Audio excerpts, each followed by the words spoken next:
Hello, this is the AgriHQ Livestock Insight Report Update. I'm Nicola Dennis. We're going to have a look through what was in the AgriHQ Livestock Insight reports. Before I start, I just want to say that you are welcome to listen to this on podcast if you don't have the time to sit and watch this on Facebook or YouTube. So to do that, in case nobody's explained that to you, you can download any sort of podcast app on your phone. And there's a lot of podcasts out there that you might want to try as well as this one. I personally use Castbox. They're not a sponsor. That's Castbox. You can do that, or Spotify. There's a few other options there. Go in there and type AgriHQ, and you can listen to these weekly updates and our AgriHQ Q&A podcast. So what was in the report last week? We've got muggy weather in the North Island, which has been helping feed levels. Not sure many people are jumping back into the store markets though with that feed. I think a lot of people are baling it up and storing it for later. We've got improving conditions in Southland and South Otago with a bit more sunshine there. Going to need to put a few more days of sunshine in there to make use of those generous soil moisture levels. But we're not really seeing much improvement in North Otago, Canterbury, and even up into the Blenheim area as well. Those farmers there are looking very tight. We've got store cattle prices coming down in the North Island, and they're holding for the most part in the South Island. There's a bit of a caveat there though. We were expecting a lot of stock to come into the market last week, and vendors held a lot of that. And there were also stock that went into those sales that is lighter than what we would monitor in our AgriHQ store cattle indicators. That sold for very depressed prices, if they sold at all. I think we had some yearling Friesian bulls, yearling Friesian steers rather, in Colgate that sold for $50 a head. So if you were reading the report and you thought maybe that was a typo, I'm here to tell you that sadly it wasn't. We've got plenty of cattle booked at processors. Prices are heading downwards as that supply lifts. We've got plenty of cattle coming in on the South Island, and we've got a limited capacity at the moment because we're still on winter maintenance for some of these plants. So we've got a cattle backlog in the South Island, which is not helping that store cattle market at all. So farmers can't really jump back into buying these cheap yearlings if they can't get stuff offhand.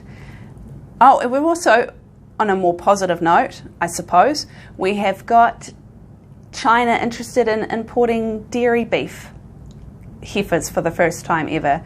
So we've got some agents tagging up Hereford Friesian, and there's a few other Friesian cross breeds in there as well, to head into China, and those prices are significantly higher than local prices. So there's something to watch. In the sheep space, we've got chilled lamb selling well into the retail markets across the board really, US, UK, Europe.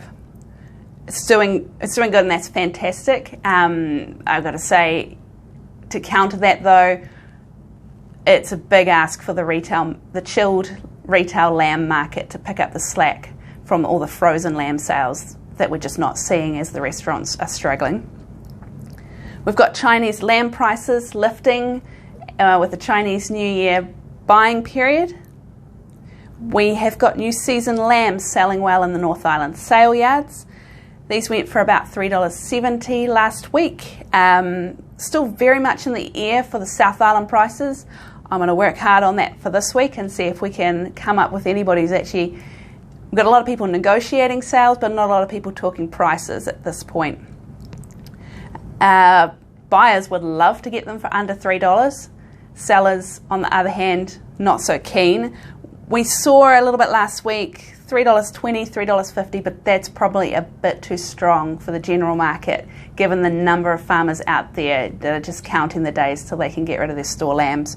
We're seeing store lambs come off early in the Banks Peninsula area, and there's a few other areas there that are just going to have to quit their lambs. Luckily, buyers are prepared to buy them at lighter weights though.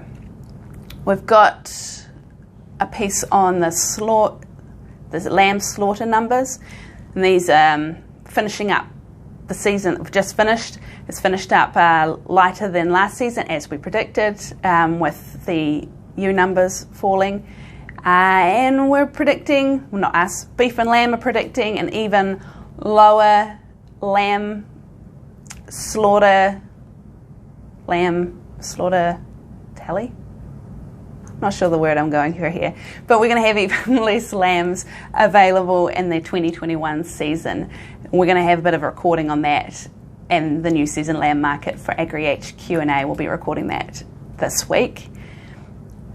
Looking at what else is going to be in this week's report, I'm going to look through the environmental legislation, and we're just going to have a little bit of a ponder about whether or not the overseas markets are willing to pick up the tab on some of the costs involved. I have a feeling that maybe that's being a little bit oversold, but I'll withhold judgment until I've had a look. We're going to have a look at the 100 kilo calf market and scrutinise the store cattle market, and we'll see if there's people in the sidelines waiting to buy, and we're going to do a bit of a venison update. So that'll be in your inbox on Friday if you're a subscriber. If you're not a subscriber, then head along to agrihq.co.nz and get yourself sorted out.